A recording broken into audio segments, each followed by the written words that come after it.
एक जंगल में एक चीड़ा रहता था। वह उस पेड़ में अकेला ही रहता था।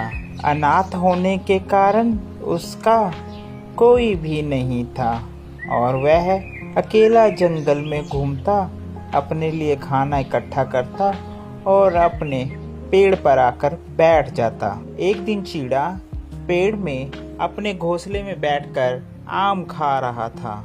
अचानक उसकी नज़र सामने पड़ती है। एक चिड़िया के पीछे एक बाज उसका शिकार करने के लिए उसका पीछा करता है। चीड़ा उसे देखता है। छोटा होने की वजह से वह बाज का कुछ तो नहीं कर सकता। वह पेड़ से एक कांटेदार झाड़ी अपनी चोंच से पकड़ लेता है और बाज के जाकर हमला करने लग जाता है। बाज चिड़िया को छोड़कर चीड़े के पीछे उसको मारने के लिए उसकी तरफ होता है तो चीड़ा तुरंत उस झाड़ियों से उसके सिर के ऊपर वार करता है। इतने में वहां पर चीड़े की मदद के लिए कौवे आ जाते हैं जो मिलकर बाज को भगाते हैं। बाज वहां से भाग जाता है। अरे चीड़ा, तुमने बहुत अच्छा किया इन सबको मारकर। तुम बहादुर हो, बहादुर। धन्यवाद आप सभी का भाई, धन्यवाद आप जो मेरी मदद के लिए आए। लेकिन वो चिड़िया गई कहाँ? कितनी नाशुक्र है वो।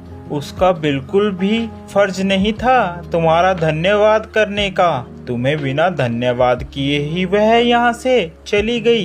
कैसी चिड़िया है वो? चलिए कोई बात नहीं कौवे भाई, इसमें गुस्सा होने वाली बात नहीं है। उस चिड़िया के लिए मैं मदद के लिए आगे आया और भगवान ने मेरी मदद के लिए आप सभी को भेज दिया।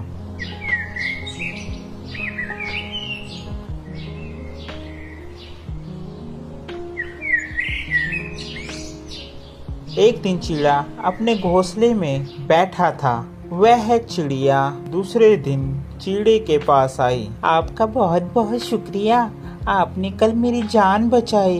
अरे कोई बात नहीं, कोई बात नहीं। आपके पैर में चोट लग रही है। जी, कल को मेरे पैर में चोट लग गई थी जिस कारण अब मुझे बहुत दर्द हो रहा है। चीड़ा उसके पैर पे मलहम पट्टी करता है और दवाई देता है। अच्छा, ये बात मैं पूछना भूल ही गया कि तुम्हारा नाम क्या है? आप अपना नाम बताएंगी? आपका नाम क्या है? मुझे प्यार से टुनटुनी कहते हैं। टुनटुनी चीड़े को शुक्रिया अदा करती है कि उसने उसकी जान बचाई। धीरे धीरे दोनों एक साथ घूमने जाते और एक साथ रहते। चीड़े ने चिड़िया को अपनी शादी के लिए प्रस्ताव दिया। क्या तुम मुझसे शादी करोगी? अरे सुनो टुनटुनी, मैं सोच रहा हूँ कि तुम्हारा भी इस जंगल में कोई नहीं है और मैं भी अनाथ हूँ। क्यों ना हम दोनों शादी कर लें? टुनटुनी चीड़े की बात मान जाती है और शादी के लिए हाँ कर देती है। दोनों एक अच्छा सा घोंसला बनाकर वहाँ पर रहते हैं। ऐसे ही थोड़ा समय बीतता चला जाता है। एक दिन धीरे धीरे टुनटुनी का स्वभाव बदलता जाता है। सुनिए जी, मैं आपसे बहुत प्यार करती हूँ लेकिन आप मुझे बिल्कुल भी प्यार नहीं करते हैं। अरे नहीं टुनटुनी, मैं तुम्हें बहुत प्यार करता हूँ, सच में। तुम कहो तो तुम्हारे लिए मैं जान हाजिर कर दूं। नहीं नहीं, मुझे आपकी जान नहीं चाहिए। आप तो झूठे हो, झूठे। आप मुझसे प्यार नहीं करते हो। अरे सच में टुनटुनी, कहो तो सही, मुझे तुम्हें अपने प्यार साबित करने के लिए क्या करना होगा? अच्छा ऐसी बात है तो वो सामने जो पहाड़ दिख रहे हैं ना? हाँ दिख रहे हैं टुनटुनी। उस पर कल को दोनों में से जो भी जल्दी जाएगा वह सबसे ज्यादा प्यार करेगा।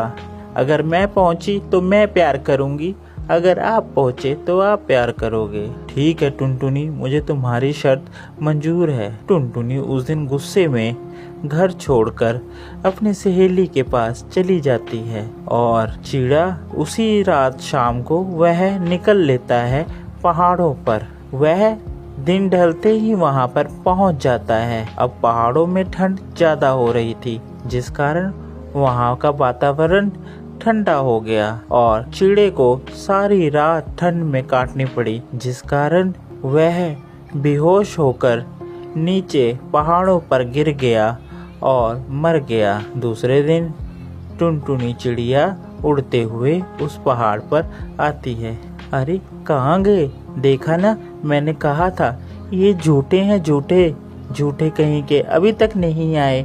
मुझे इतनी देर हो गई इंतजार करते करते। इतने में वहाँ पर एक कौवा आता है। अरे टुनटुनी, अब तुम जिसका इंतजार कर रही हो अब वह कभी नहीं आएगा। हाँ मुझे पता है, वो झूठा है तभी तो नहीं आएगा। नहीं टुनटुनी, वो अब जिंदगी में कभी भी नहीं आएगा। टुनटुनी पूछती है क्या बात हो गई? अरे क्या बात है, जल्दी बताओ मुझे, क्या कहना चाह रहे हो? कौवा उसे लेकर नीचे पहाड़ों पर ले जाता है, जहाँ पर चिड़ा पड़ा होता है। वह आखिरी समय में भी आंख खोलकर लेटा होता है कि चिड़िया को देख सके। ये सब देखकर टुनटुनी रोने लग जाती है और अपनी गलती पर पछतावा करती है। आपको हमारी ये स्टोरी कैसी लगी ज़रूर बताएं। साथ ही ऐसी और मज़ेदार स्टोरी देखने के लिए हमारे चैनल को सब्सक्राइब करना बिल्कुल ना भूलें। Thank you for watching.